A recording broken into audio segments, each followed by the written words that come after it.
यूं तो सपूतों के लिए जानी जाती है, लेकिन एक सपूत ने 1863 में जन्म लिया और अपनी जिंदगी जो बड़ी मुख्तसर रही। मैं बड़ा खुश होता हूँ जब स्कूल पे आता हूँ कि आप मुरझाने वाला फूल नहीं देते, आप वो पौधा देते हैं जो फूल को जन्म देगा। वाह वाह। मैं यहाँ आता हूँ तो उन बच्चों को देखता हूँ, साथ में हमारे साथी हमारे गुरुजन भी आते हैं। उनका आदर और सम्मान के साथ जब मैं उन बच्चों को देखता हूँ जो बच्चे देश और समाज का भविष्य बनेंगे, तो सीना चौड़ा हो जाता है। इन महान विभूतियों को याद करने के लिए इस तरह के जब हम कार्यक्रम करते हैं तो ये हमें बड़ी उम्मीद होती है कि आज स्वामी विवेकानंद जी की बरसी को मनाने के लिए राष्ट्रीय युवा दिवस के रूप में हम आज जो जमा हुए हैं, सामने ये जो बच्चे बैठे हैं, कल को ये बच्चे देश का भविष्य बनेंगे। इनमें कोई स्वामी विवेकानंद बनेगा, कोई गांधी बनेगा, कोई अबुल कलाम आजाद बनेगा। वाह। हमारी कोशिश भी इनफैक्ट यही रहती है, हमारी कोशिश भी यही रहती है कि गाए बगाए देश के उन सपूतों को, देश के उन महान लोगों को याद किया जाए, बच्चों से पोस्टर बनवाए जाए, बच्चों से स्पीच कंपटीशन कराया जाए, ताकि बच्चे सोचें कि हम कैसे स्वामी विवेकानंद बन सकते हैं। इकबाल ने जो शेर कहा था, हजारों बरस नरगिस अपनी बेलोरी पे रोती है, आप देखें 39 साल की छोटी सी जिंदगी में क्या कुछ किया जा सकता है। स्वामी विवेकानंद जी, मुझे जो टॉपिक दिया गया है, चूंकि युवा थे, युवा शक्ति से ही उन्होंने अपने ज्ञान का विकास किया, अध्यात्म से पूरे अमेरिका को रोशन किया, पूरे देश के लिए एक नजीर बने। उनके आदर में आज जो युवा दिवस हम और आप मनाने के लिए आए हैं, बच्चे जो आगे बैठे हैं, 2 साल 4 साल के अंदर आप युवा के तौर पे समाज में आएंगे। आपको ये सोचना होगा, आपका आदर्श कोई क्रिकेट खेलने वाला होगा, कोई इंस्टाग्राम का हीरो होगा, या स्वामी विवेकानंद बनने वाले हैं। आप बच्चों को आज सवाल पूछने की जरूरत है।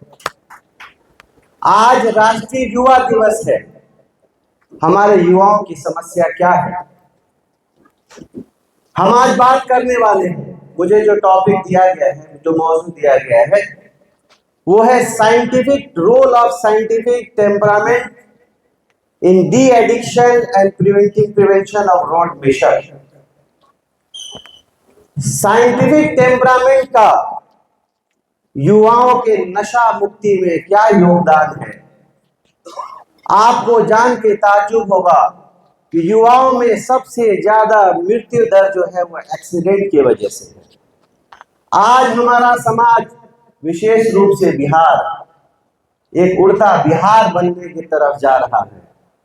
हमारे युवा स्वामी विवेकानंद जी को नहीं देखते, हमारे युवा मौलाना मजरूल हक को नहीं देखते, हमारे युवा किसी सिगरेट पीने वाले को, इंस्टाग्राम पे किसी नशा करने वाले को अपना आदर्श मान बैठे। मैं आपको बताना चाहता हूं, बच्चों, माए बहनें जो आगे बैठी हैं, अगर हमारे बच्चे इस उम्र के दौर पे, जिस नाजुक दौर में आज ये हैं, एक कुम्हार जब अपने चाक को चलाता है, उसी वक्त उसके पास ये मौका होता है कि उसके पास जो मिट्टी का ढेर है, उस मिट्टी से वो भगवान की मूर्ति बनाएगा, मटका बनाएगा, हाथी चूहा बनाएगा, या ये मिट्टी यूं ही बेकार होकर के ढेर के रूप में नाली में चली जाएगी। वाह वाह। ये बच्चे जो सामने बैठे हैं, मैं आप शिक्षकों को, माताओं बहनों को, आपको स्वामी विवेकानंद जी के परिप्रेक्ष्य में आपको जिम्मेदारी का एहसास दिलाना चाहता हूं। आपका बच्चा भी स्वामी विवेकानंद बन सकता है, आपका बच्चा भी अबुल कलाम आजाद बन सकता है, सीवी रमन बन सकता है। प्रश्न ये है कि हम समाज में उस तरह का माहौल बनाने में अपना योगदान करें। स्वामी विवेकानंद जी, जिनका जीवन इस बात की मिसाल रहा है, भारत तो शुरू से ही धर्म भीरू देश रहा है, लेकिन मैं आपको बताना चाहता हूं, स्वामी विवेकानंद जी अंधभक्त नहीं थे। अंधविश्वास के खिलाफ उन्होंने जो काम किया, जो साइंटिफिक टेम्परामेंट के साथ उन्होंने रेशनलिज्म को बढ़ावा दिया। आज जबकि हमारा देश अलग अलग जाति और धर्म के नाम पर बटा हुआ है, बड़ी अफसोस होता है कि देश के बड़े बड़े नेता मेडिकल कॉलेज बंद कराने वाला भारत पहला देश बना। लोग ये कोशिश कर रहे हैं कि कहीं एक हॉस्पिटल बने, कहीं एक मेडिकल कॉलेज बने, कुछ बच्चे पढ़ के डॉक्टर बने। बड़े शर्म की बात है कि धर्म के नाम पे हम मेडिकल कॉलेजेस में एमबीबीएस की डिग्रीज को बंद करा रहे हैं। भाइयों बहनों बच्चों, साइंटिफिक टेम्परामेंट अगर लोगों के बीच होता तो इस बात को वो समझते। और स्वामी विवेकानंद जी ने जो यूनिवर्सल ब्रदरहुड की बात की थी, जो भाईचारे की बात की थी, जो भारतीय संस्कृति में वसुधैव कुटुंबकम की भावना है, पूरा विश्व हमारा परिवार है, तो क्या इस देश में रहने वाले भांति भांति जाति और धर्म के लोग हमारे भाई बहन नहीं हैं? मैं आपके ध्यान को इस तरफ आकृष्ट करना चाहता हूं कि जो साइंटिफिक टेम्परामेंट है वो नशा मुक्ति के साथ साथ, सड़क पे सुरक्षा के साथ साथ हमारे रोजमर्रा के जिंदगी के बिहेवियर में भी झलकना चाहिए। हमें ये समझना चाहिए कि बेशक हम हिंदू मुसलमान, अगड़ी जाति पिछड़ी जाति, अल्पसंख्यक बहुसंख्यक हो सकते हैं। मैं मुसलमान परिवार में जन्म ले सकता हूं, लेकिन पंडित जी अगर मेरे माथे पे तिलक लगाना चाहते हैं तो मेरा सम्मान ही बढ़ा रहे हैं, मेरे धर्म का अनादर। वाह वाह वाह, बहुत बढ़िया। साइंटिफिक टेम्परामेंट हमें बताता है कि हम हिंदू मुसलमान सिख और ईसाई हो सकते हैं, लेकिन साइंटिफिक टेम्परामेंट बताता है कि वास्तव में हम होमो सैपियंस हैं। मैं आपको ये बताना चाहता हूं, जो साइंस स्टूडेंट है वो तो जानते ही हैं। होमो का मतलब होता है सेम और सैपियंस का मतलब होता है वाइज, समझदार।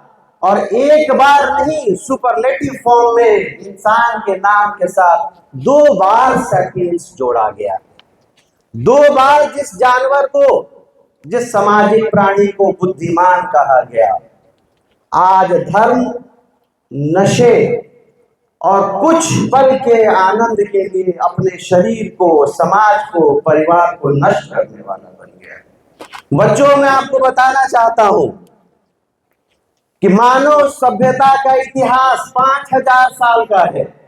10,000 साल पहले हमने खेती करनी शुरू की, 20,000 साल पहले हमने समूहों के रूप में रहना शुरू किया था, और 2 लाख साल पहले हम 2 पैरों पे चलना शुरू किए थे। लेकिन हमारा इतिहास जो 5000 साल का सभ्यता का था, बड़ी अफसोस होता है कि ना हमने अपने भाई बहन